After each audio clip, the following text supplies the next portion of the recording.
तो सी लैंग्वेज शुरू करते ही पहले हमारे सामने आती है उसकी हिस्ट्री। हिस्ट्री जानना तो पड़ता ही है। ये सब है क्या, एलियन लैंग्वेज जैसा। तो भाई जब हम इस कंप्यूटर की बात करते हैं तो उसे जीरो वन समझ में आता है। वो उस समय में डेनिस रिची और उसकी टीम ने क्या बनाया पता नहीं, लेकिन वो आज तक चल रहा है। सो हेलो एंड नमस्कार दोस्तों, आपका हमारे चैनल पर स्वागत है। आज हम शुरू करने जा रहे हैं सी लैंग्वेज, जो कि सबसे पहले बन चुकी है। उसके मुताबिक आज की सारी लैंग्वेज चलती है। तो देखते हैं सी लैंग्वेज। तो सी लैंग्वेज शुरू करते ही पहले हमारे सामने आती है उसकी हिस्ट्री। हिस्ट्री जानना तो पड़ता ही है, क्योंकि उसकी सिस्टम के मुताबिक, क्योंकि हिस्ट्री अब प्रोग्रामिंग में नहीं पूछी जाती, क्योंकि वो कैसे बनी है, कैसे आई है मार्केट में, ये जानना ज़रूरी है। तो भाई जो C language, it is develop by early 1972 by Dennis Ritchie Bell laboratory. ठीक है, बेल लेबोरेटरी में उसने 1972 में सी लैंग्वेज बनाई थी। किसने? डेनिस रिची ने। Primarily as a system programming language to write Unix operating system. ये यूनिक्स ऑपरेटिंग सिस्टम में उसने डेवलप किया था 1973 के थ्रीज में।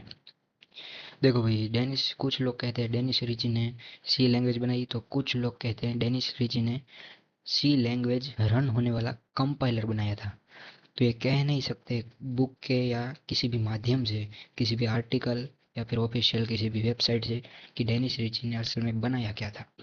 क्योंकि आप जनरली देखेंगे तो Dennis Ritchie developed by C language in 1972 ही मिलेगा आपको।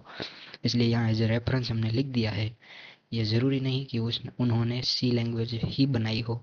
शायद कंपाइलर भी, जो हम सुन सकते हैं, वो कंपाइलर भी सुनते हैं, वो कंपाइलर भी बनाया हो सकता है। तो भाई it is developed was influenced earlier like A L G O L B C P L and B language. तो भाई सबसे पहले थी ए लैंग्वेज, इसे ए लैंग्वेज शायद कहते थे। उसके बाद B C P L and B language, and the last उसे थोड़ा सा डेवलप और मिक्सचर कुछ किया होगा, सी लैंग्वेज नाम दिया गया। C language highly influential and widely used today. C language जिसे प्राइमरी लैंग्वेज के नाम से हम जानते हैं, जो कहते हैं ना कि ओपन सोर्स, नहीं ओपन सोर्स नहीं, सिस्टम की, प्लेटफॉर्म की, मतलब कि प्लेटफॉर्म इंडिपेंडेंट प्लेटफॉर्म, मतलब हम कह सकते हैं कि सिस्टम सिस्टम इंडिपेंडेंट। मतलब कि ऐसा नहीं है कि कोई भी ऑपरेटिंग सिस्टम बना डाला उसमें ये चलती हो। ये system independent, platform independent. C is a case sensitive. मतलब कि अगर हम सम को ऐसे लिखेंगे और ऐसे लिखेंगे, दोनों डिफरेंट हैं, इसलिए वो केस सेंसिटिव कहा जाता है। Highly constant dependent operating system, उसका यूज यहाँ डेवलपमेंट में कहाँ आता है? ऑपरेटिंग सिस्टम, खास करके विंडो और लिनक्स में। एम्बेडेड सिस्टम, मतलब कि एम्बेडेड, जो इकट्ठा एक जगह पे हो, embedded system. Device drivers and data से database system like MySQL में आप सी लैंग्वेज देख पाओगे। अब आता है दूसरी features, upgradation, birth and evolution of C. तो भाई सी इतने आगे कैसे निकल गई वो भी हमें देखना पड़ेगा। अगर हमने हिस्ट्री देखी है तो भाई 1972 हमने देखा कि डेनिस रिची ने क्रिएट किया। कंपाइलर किया या सी, मैं अब भी बोल रहा हूँ, नहीं कह सकते। लेकिन सूत्रों के अनुसार जो हमने आर्टिकल और इंटरनेट पर देखा, समहाउ सी लैंग्वेज उन्होंने क्रिएट की फ्रॉम बी लैंग्वेज, जो हमने आगे देखा। लेकिन वो कब की थी? 1972 में। और यूनिक्स रीवराइटन इन सी, मैंने आपको बोला 1973 में उन्होंने यूनिक्स पर से, मतलब कि यूनिक्स ऑपरेटिंग सिस्टम के ऊपर उन्होंने प्राइमरली उसे बेस्ड किया। 1978, देखो भाई ये अंतराल बहुत ज़्यादा है हम कह सकते हैं। लेकिन अभी जो लैंग्वेज की डिमांड जो है, सी आप देख सकते हैं कि कॉलेज, यूनिवर्सिटी, कोई भी हो, जीटीयू या फिर कोई भी आईआईटी, कुछ भी आता हो, लेकिन सी लैंग्वेज को प्राइमरली लैंग्वेज बोलते हैं। पढ़ाते नहीं पढ़ाते वो अलग बात है, कई कॉलेजों में जावा भी पहले शुरू कर देते हैं। प्राइमरली कह रहा हूँ, बी बी टेक, फिर एम सी ए में भी आप देख सकते हैं, एम सी ए, नोट बी सी ए, एम सी ए, सी लैंग्वेज पढ़ाते हैं। क्योंकि आपको कह सकते हैं कि उसका आज तक कितना वर्चस्व रहा होगा, कि उससे बड़ी बड़ी और ऑब्जेक्ट ओरिएंटेड प्रोग्रामिंग होने के बावजूद सी लैंग्वेज को पढ़ाया जाता है कॉलेज में सबसे पहले। जो अच्छी कॉलेज या फिर रिस्पॉन्सिव कॉलेज हो उसकी बात कर रहा हूँ। कैंड आर बुक पब्लिश्ड, कोई वैज्ञानिक होगा, उनकी बुक पब्लिश हुई, उसके बाद भी ऐसे ही आंसी सी, जो बहुत जानी मानी स्टैंडर्ड कहा जाता है। उनकी बुक्स भी आती है, सब आता है उसका। आर्टिकल्स भी देख सकते हैं, उसकी ऑफिशियल वेबसाइट भी है। वो कब पब्लिश हुई थी? 1 साल के नहीं, 1 साल तो नहीं, 11 साल नियर अबाउट। हाँ, 11 साल के बाद आंशी सी बाहर भाई। उसके बाद आईएसओ ने स्टैंडर्ड डिक्लेयर परमिशन, आईएसओ ने कब उसे स्टैंडर्ड डिक्लेयर किया? C90 मतलब 1990।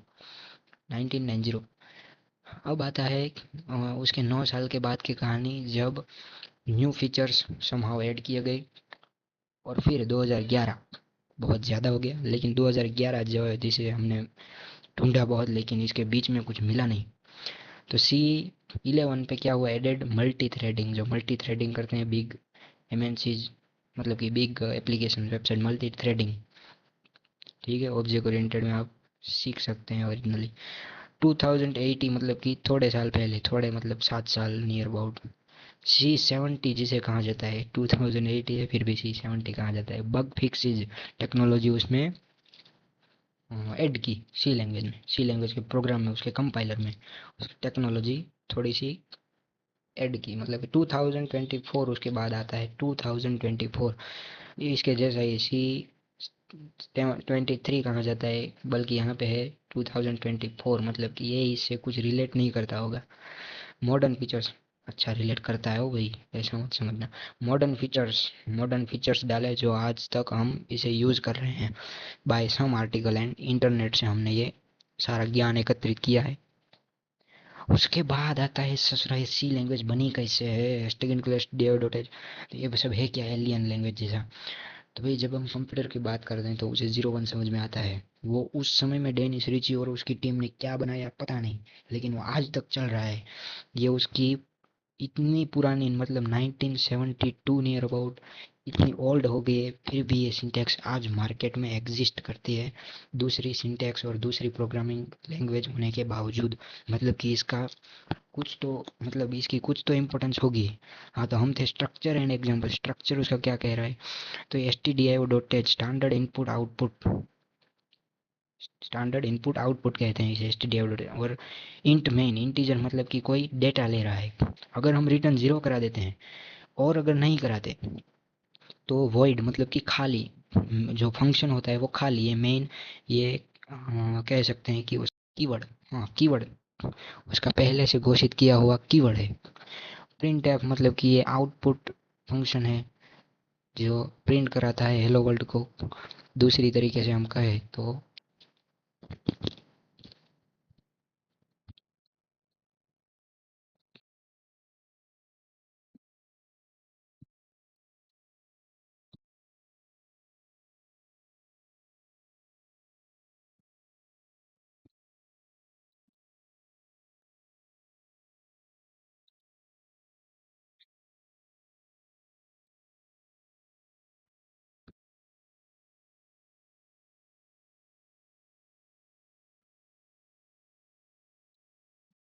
ये हो गया इनपुट ऑपरेटर।